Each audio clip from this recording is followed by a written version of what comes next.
O objetivo aqui é uma introdução para a primeira aula de epidemiologia aplicada clínica, que será sobre efeito causal e ensaio clínico.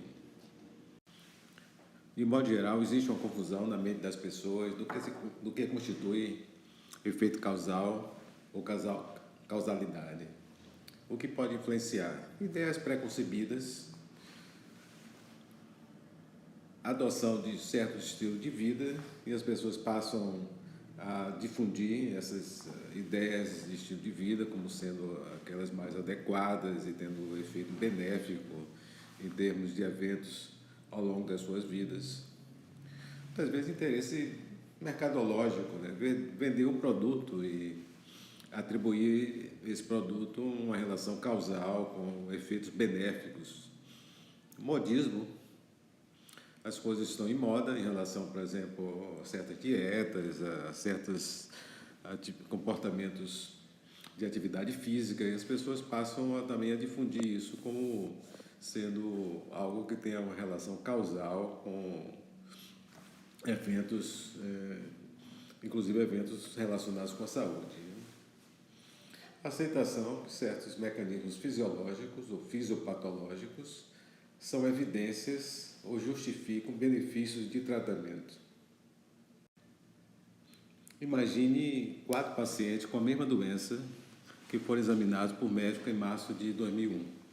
Então aqui o paciente EP, o paciente CLI, o paciente BIO, o paciente TES.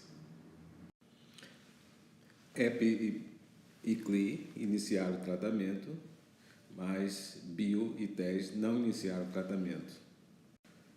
Na situação 1, relacionada com o paciente EP, ele recebe um novo medicamento em 5 de março, todos receberam em 5 de março de 2001, e EP, no acompanhamento de 1 ano, ele falece.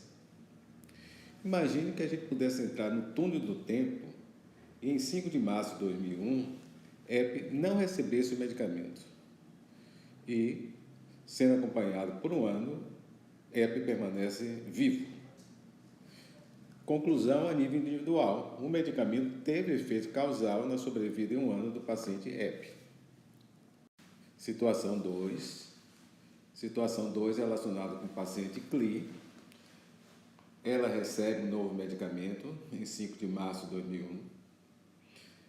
E no acompanhamento de 1 ano, CLI estava viva. Imagine também a gente entrar no túnel do tempo e em 5 de março de 2001, CLI não recebe o medicamento. CLI está viva após o ano. Conclusão, o medicamento não teve efeito causal na sobrevida em 1 ano da paciente CLI. Situação 3, referente a BIO. Este paciente não recebe um novo medicamento em 5 de março, CLI falece no acompanhamento de 1 ano. Vamos novamente ao túnel do tempo e em 5 de março, BIO recebe o medicamento e falece após 1 ano. Neste caso, o medicamento não teve efeito causal na sobrevida em 1 ano do paciente BIO. Situação 4 se refere ao paciente TES. Essa paciente não recebeu o medicamento em 5 de março de 2001, acompanhada por 1 ano, CLI estava viva. Vamos a 5 de março, quando o TES recebe o medicamento e TES falece após 1 ano. Conclusão, o medicamento teve efeito causal na sobrevida em 1 ano da paciente TES. Neste slide é introduzida a definição de evento contrafactual. Evento contrafactual é o evento que ocorreria caso a pessoa tivesse recebido um diferente tratamento. Temos aqui situações em que o evento contrafactual foi o mesmo, independente do indivíduo ter recebido ou não o tratamento, no caso de CLI, por exemplo, né?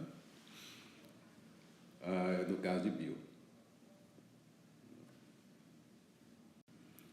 Os eventos contrafactuais diferiram, no caso de EP, na situação de EP, na associação de TES, né? Então, nessas situações, nós dizemos que para EP e para TES ocorreu uma relação causal entre o tratamento e o evento. Imagine se fôssemos utilizar um estudo prospectivo de coorte observacional para comparar o risco de morte em pacientes tratados e não tratados no período de um ano. Então, aqui está o desenho, né, do estudo, né? Selecionamos pacientes que estavam em uso de tratamento e pacientes que não estavam em uso de tratamento e acompanhamos esses pacientes em direção por um ano e avaliamos a ocorrência do evento morte. Veja essa questão. O que ocorreria, mais provavelmente, se 100% dos pacientes tratados com o novo medicamento tivessem características similares à CLI? Então, aqui está a CLI.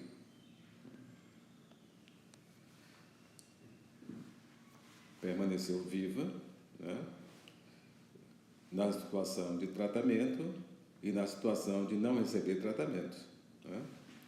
E, no caso, que 100% dos não tratados tivessem características similares ao paciente bio. O paciente bio está aqui, né?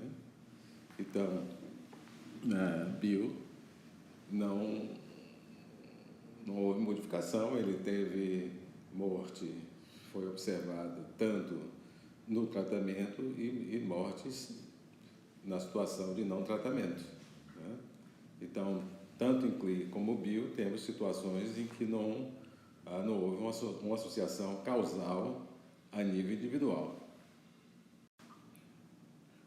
Nos exemplos que apresentamos, nós tivemos pessoas ou pacientes que foram tratados ou não em 5 de março e foram acompanhados para observar o evento morte.